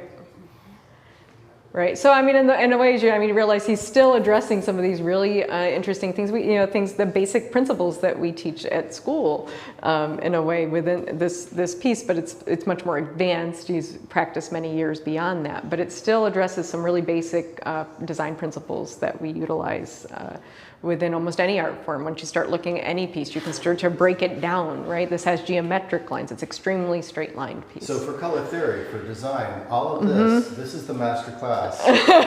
This is the end result of all of those studies. So I think we're about to get a call from Sheila Smith, and these are her pieces up here. Biotics, I think is at 1, and there are 2 numbers. And Biotics 6 and 16? Okay, yeah, I don't remember the numbers, but Sheila is an amazing artist. She has been with Sculpture Space almost since its inception. She was the Sculpture Space president for many, many years, and she's been really instrumental in helping make Sculpture Space from a very deep level. We're super honored to have these 2 pieces. She just did a show, I think it was 2 months ago over at the Other Side, and these came from that show, so we're lucky to have them here in our auction today. Sheila has moved away from Utica. She's now in Rhode Island, I believe, but they're just lovely pieces. Is Sheila calling in, or? She will be calling in shortly. Okay. Well, let's wander, and she can we'll talk to her when she gets here. We'll get back to her piece once. Mark Mancini, again, we've talked about Mark a bit. He's the one who did the wonderful traces on canvas with pieces. And this is part of the Empire's Earth Day. And these are all pieces collected. He's even interwoven some chairs in the piece. Really lovely. It's called Time Machine. Don't watch my finger. This is a brush he found in the yard, and just. So Tom, talk about specifically how the partnership between Sculpture Space and Empire Recycling came about. It was many years before I even got here, but I know that back in the day, artists used to go there all the time, and it became a bit of a liability to have them coming and going all the time. So we developed a program where we could really organize that and say, once a year, we're going to come in there and we're going to do these wonderful, half-day visits there, and artists can pick and pull what they need for their sculpture, and then we would then further auction it off at our charity art auction. So that's kind of how that developed. And we Thank goodness. Absolutely. We are so lucky. We are so lucky to have that partnership, and they've been wonderful. So yeah, I think Sheila's on the line. Is that right, George? Yeah. So we'll move back to Becky's. Yeah, let's go back to Sheila. Hello. Hello. Hi, thank you for being here. Hi, Tom. Hi, how are you? I'm good. How you doing? Good. We're just in front of your pieces now, and we sort of wanted to talk a little bit about them. Maybe you can tell us sort of the inspiration for them. Well, I just had always done work that had been allegorical with metaphors, and I always wanted to work more abstractly. And so I just started creating these creatures. And mostly my focus was on color and line and form. And I didn't really have an idea of what I was doing in the beginning. Yeah. The size is lovely, as well as the content is lovely. They're just precious, I would say. They're just juicy and small, and they're really great. Thank you for doing that. And Sheila, this is Andrew. I'm very happy to speak with you. I really am admiring the pieces here. There's almost an prehistoric or ocean-like, what you would imagine would be a creature that's undiscovered, almost in the depths of the ocean, and that's kind of what I get from it. Yeah, a lot of my work was very feminist. And these were based on the shape of an egg. Oh, see? Isn't that great? Very good. Very good. Uh-huh. And the fact is that after these were done not all of them were done before COVID, but these two were. And now I think that they're little COVID guys. Yeah, that's lovely. Yeah. And Sheila, talk about that too. You as an artist specifically. And we talk about, and we've talked to Linnea about this, but as an art appreciator, you find different things that you interpret. But as you as the artist, have you ever created something based on inspiration you've had, and then after the work is done, and again, you just gave an example of that, but how you can almost bring out something that you never thought of before in your own work? Yeah, I would have these images, not so much with this group, but sometimes I would have images of an allegorical type of painting, and it would just completely get turned around. And then when I didn't even have a name for it, and then when it was all done, I would have a name for it. So I would be looking at it differently by the time it was finished than when I started. But I think that the idea that it's ocean is somewhat part of what I was thinking on some of these. They look fish-like. Sometimes if you looked at the whole group that I did, some of them were like microscopic and some of them were macroscopic. They seemed huge. You couldn't really decide on the size. But I hope that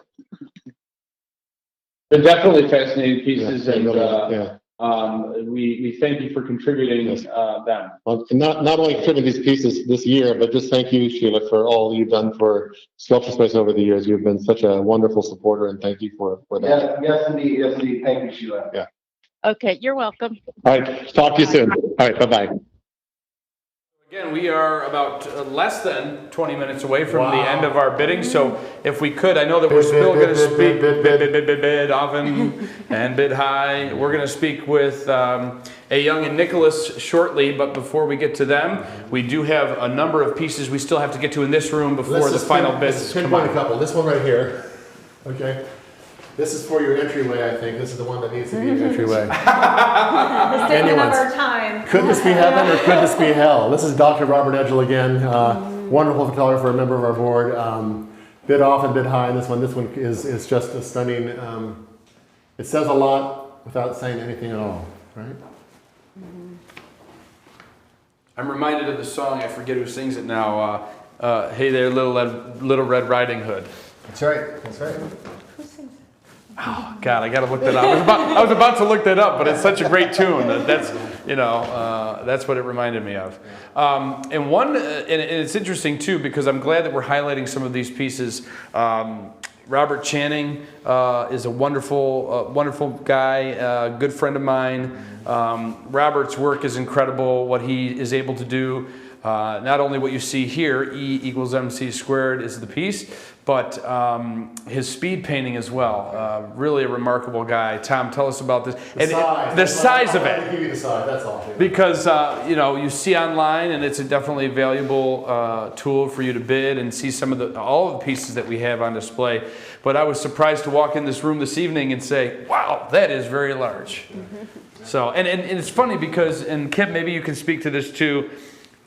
I've seen from the pieces I've seen of yours, there is a signature element to a lot of the pieces where people say, that's Kim's piece. Right. And Robert has a lot of the whimsical, cartoonish caricatures in a lot of his with pieces. Painters, you can also tell within their brush stroke and their line quality, their color treatment. All of those types of things contribute to someone's signature. Yeah, and that's just, it's so fun to be able to try to pick those out. So let's see a few of the other pieces. One up there. This is Richard Panetta, local artist, and way up top. I'm sorry, over in the middle there. Cape Cod. Richard's pieces are quite popular each year, and he's a local physical therapist and teacher over at Unity College.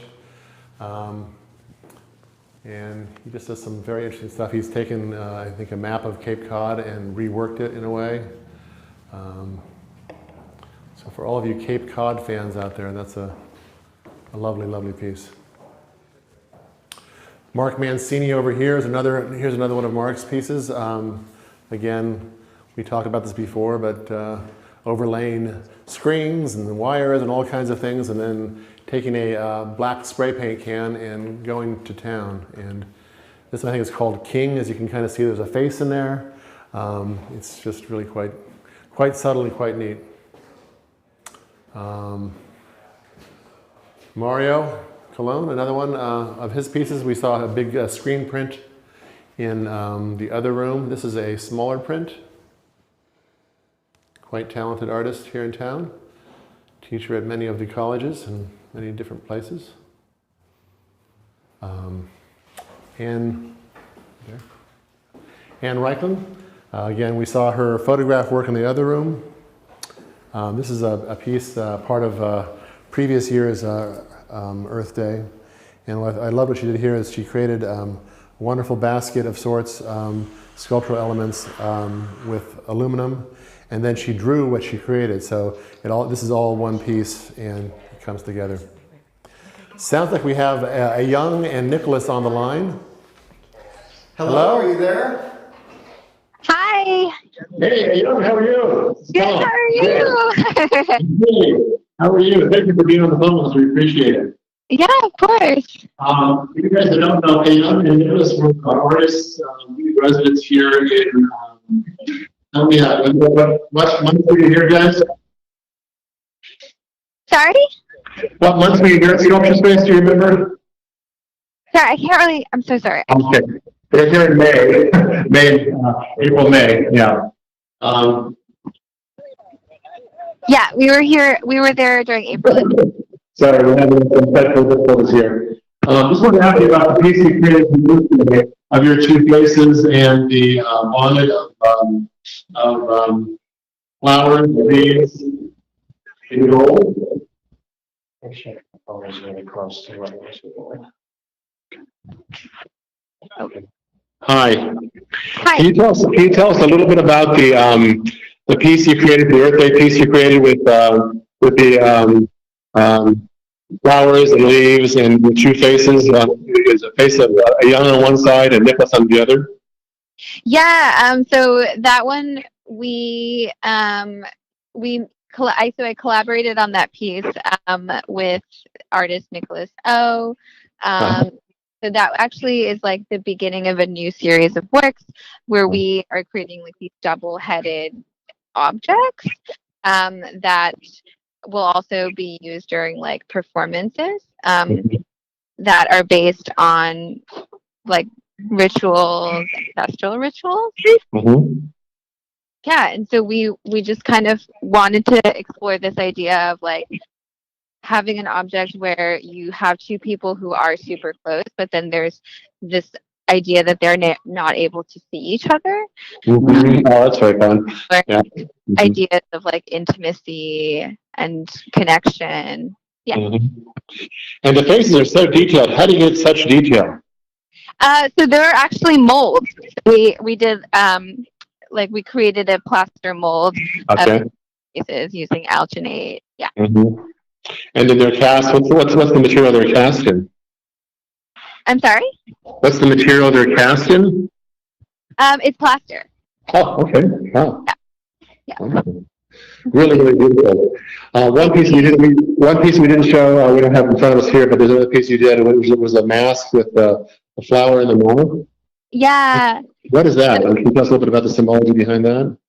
Yeah. So that face, it's actually a mold of a mask that we have been using in a lot of different performances that we filmed in Korea. And so it's just become this sort of like ongoing like part of our project. Yeah, and so we've replicated. We also put them into like the garment sculptures that we created at the residency. Yeah. Yeah, for those of you who didn't see their work, it's just amazing. They took a lot of ceremonial pieces of fabric and made large pieces out of it. Yeah. It was really, really lovely, and yeah. And this may be, and again, this is from a very, very novice art appreciator, but one nonetheless. The significance both pieces that you've generously given to Sculpture Space this year, the use of gold. I'm sorry. Can you repeat the last? Yeah. What does the gold mean in your significance of gold? Oh, we were thinking about this idea of like deity and sort of like we have been using gold in a lot of our objects. And so we wanted there to be this like sort of like deifying aspect to it, especially since they are related to rituals. Oh, they're really lovely. Thank you so much, you guys. Thank you. Thanks for taking the time tonight too. Thanks, guys. Yeah, take care. Thank you so much. Thank you. All right, bye-bye. So definitely a wonderful piece, bit off and bit high, as we are now almost to the 10-minute mark. So with that, let's highlight a few more pieces here in this room, and then we'll... I think we're pretty much highlighted. I mean, we can see there's some wonderful pieces here by Mark Hemmendinger. He is a photographer from Clinton and generously donated 2 pieces. These are actual, I think, gelatin prints. I think they're actually the real deal. Really quite interesting stuff. Yeah, that's pretty much it. I think that we've highlighted what we can highlight in here. So as we move back into our main studio here, and with the remaining time we have, we really want to hammer home the point of the significance and importance of our event this year. Hopefully next year we'll have people in here enjoying some drinks, cocktails, and food with each other, and actually looking at the art and enjoying it We do appreciate everybody that's tuned in, all of our people that have been helping us put this production on, the crew and everybody. We're very, very thankful for that. Mohawk Valley Pictures, thank you, Matt. Thank you, Elliot. Thank you, Izzy. What? And thank you, Betsy. Betsy's she's a volunteer here from Pratt University. Thank you, Betsy, for all of your help too. And so we had a great trip. yes, thank you very much. And Kim, once again, tell everybody, the importance of this day and this evening. The importance is that this provides a huge amount of funding for our program. Without success of this auction, it's hard to continue functioning well, right? When I was here, we didn't even have artist residence where our residency, the building was a lot different because we've gone through major renovation, but we didn't even have a place for the artist to stay nearby. So that was one of the things that we chose to address, that we have a space that's very close within walking distance here. We'd like to even improve that more in the future, right? Yeah. Those are things that we'd like to improve more in the future. But the importance is, if you're an artist, you oftentimes have a job that may or may not be art related. You oftentimes have a family, you have laundry, you have dishes, you have a house, you have a lawn, you have all these things, and you're trying to just clear your head to be able to make work because you're not happy if you don't make work. You don't feel fulfilled if you don't make work, right? And to be able to have the gift of coming to a place that you can just work on your own work. It's the ultimate self-care, if you will. It's also, though, professionally very productive to be able to create new works, new ideas, but to network, to be able to focus on your career, to really be able to, we have people come in as often as we can. It's been a little more restrictive lately, but with the works in progress, but also, we continually have people come in and meet the artists, and they have a chance to talk about their work, to verbalize their work. It's a very important experience. A lot of times artists don't have people to talk to about their work, their cohorts that are with them, they can bounce ideas off of. They may not have had that opportunity since they were in grad school or getting their bachelor's degree, or they don't have a degree. They may just not, and to have that feedback is very important, to see your work from other people's perspective, to make your work better. And then you see other people working, you're like, wow, I hadn't thought of things that way, right? And it's just a really great way to cross-pollinate with other artists as well. So the benefits are exponential. Well, that energy is so useful, and that's something that is so missed once you leave school. You just find yourself falling into this vacuum, sort of yourself and your practice. Finding that energy again with other artists around you is very important. Right. And Linnea, as the incoming treasurer, we have to fund these programs. So what is it we've been saying all night? Bid often, bid high. That's right. So we want to bid often, bid high, and we are running into our 6-minute mark. Tom, talk to the people about this evening, how it's gone, and what you hope to accomplish. It's gone wonderfully well. Like I said, we rely on this evening to bring in half of our income for the entire year of Sculpture Space, and I think that we're getting very, very close. So I can't implore more and more to just put those bids in now. And if you don't get the piece that you would want to get tonight, we have the option, certainly, of funding an artist, and that will continue onward after this as well. We'll put out another email to let you know that site will continue after the auction. So please think in terms of that as well. If you can, give more, that's lovely. We appreciate it. Again, we love being here for you, and we love being here for the artists. It's an important place to be. And as the website, sculpturespace.org, is telling me, I'm still the leading bidder on my Utica by the late Will Mills, with 6 minutes remaining, so it's important. Huh? I am, yes. You have a max bid there, don't you? I do, yes. Maybe somebody will outbid you. What do you think? Keep your eye on it. Is that a challenge? I think it is. As you know from last year, I did change my max bid, so I think definitely you want to continue to get them in. Let's get these prices up, because it is phenomenal works of art and such an important thing. And talk about if somebody has never been to Sculpture Space, what opportunities do they have to come and see what you do here, see the space itself? Each cohort, we have 4 cohorts a year. Each cohort, we invite the public in for an evening. We call it our Works in Progress Open Studio program. where people can come in, and it's a lovely, and help me out here, Lenny, or Kim, or George, or anyone, people can wander into artist studios where they're actually doing the work and see how they do the work and see what that process is.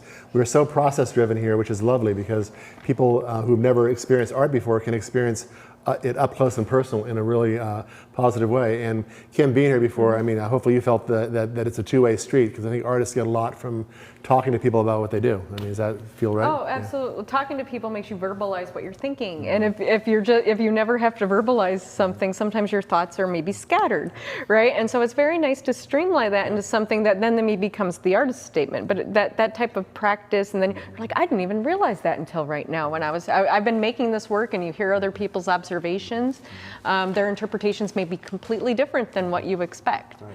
I'll say, aside from New York City and LA or bigger cities, where can you find 20 to 25 artists from around the world that come here to talk to you, the public? I mean, it's an amazing interaction that happens here, and so that's one of our mainstay programs. It's and I mean, and the fact that you are located so close to so many staples in Utica, our arts and brewery district, downtown. We've got the new hospital project that's going up, which is phenomenal. You know, you're really located in a great spot. Yes, got a great piece of real estate, as I always say. And I would say to anybody who has not been here, do come by to 12 Gate Street, because we're a burgeoning, I call it mini sculpture park. There's a lot of many of sculptors who come from across the world, can't take their sculptures back with them on the plane. So they leave them with us, and we're really happy to have them, because you'll come and see them, and they're out in a park-like setting in front of our studios. So we are at the almost 3-minute mark. Please check your bids. So check your bids, because check them. You know, as I learned last year, it could sneak away from you fairly quickly. We are so appreciative of all of our sponsors. Maybe we want to take some time, Tom, if there's anybody you want to thank specifically or in general. There are many people I want to thank. I want to thank our angels this year, and I don't have the list in front of me. I don't want to be forgetting anybody. Yeah, exactly. So let me pull that up if you don't mind. And again, as Tom's doing that, sculpturespace.org, hop onto the website. We also want to, as Tom's pulling that up again, I think I speak for everybody, thank you to Munson Williams Proctor Arts Institute for finally finding a wonderful home for the Takashi piece, which is really incredible. Talk, Tom, a little bit about this piece for those who maybe missed last year, some of the cool features of that. Well, the cool feature, if people can see this, which you'll be able to, is it's an illusion. Okay, you think it's a very solid structure. I'm almost kind of worried that you're touching that. Yeah, no, but it is. It's amazing. It's meant to be moved, and it just has it's called Falling Rain, and it floats. It's just amazing. And the secrets with the artist and how this happens, but it's an amazing piece. It really is. And the museum is so lucky, and we're so lucky to have them have it, to have this in their collection, because it's just a true reflection of what Takashi does and does so well. So thank you to them, and I want to thank really quickly here our presenting sponsors: Bank of Utica, Our Bank, Sandra Fensky and Joe Silberlich, and Saranac Brewery. They're our three presenting sponsors tonight. We want to thank them so much for their generosity. Cheers. Cheers. To Saranac. Yes, indeed. Our angel sponsors: Charlie and Jan Fisher, Virginia and Christopher Kelly. Kestrel Construction Services owner Ben Heinz, Stephen and Monica Kowalski, Catherine and John McEnroe are our angel sponsors. Silver sponsors are the John Brown team at Coldwell Banker Faith Properties, Steve and Dorian Critelli, the FX Matt Memorial Fund, Dean L. Gordon Esquire and Mary Hayes Gordon, Penny and George Kukul, Alan and Linda Vincent, Victoria Zasek.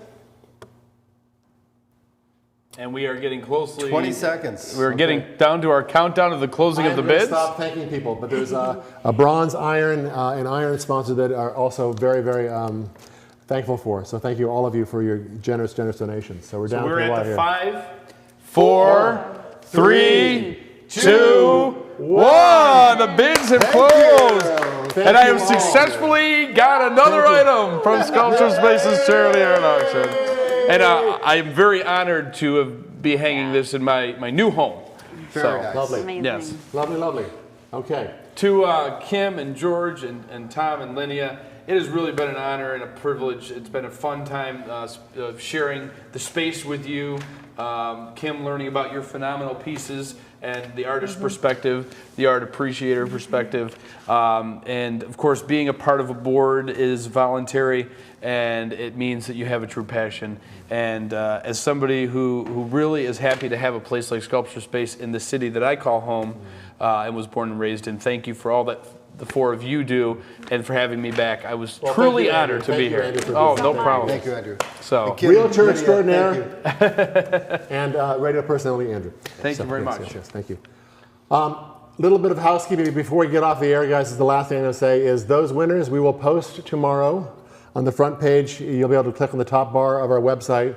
We'll have a document there that'll tell you who's won what. So look there tomorrow morning, and you'll know if you won a piece. So thank you very much.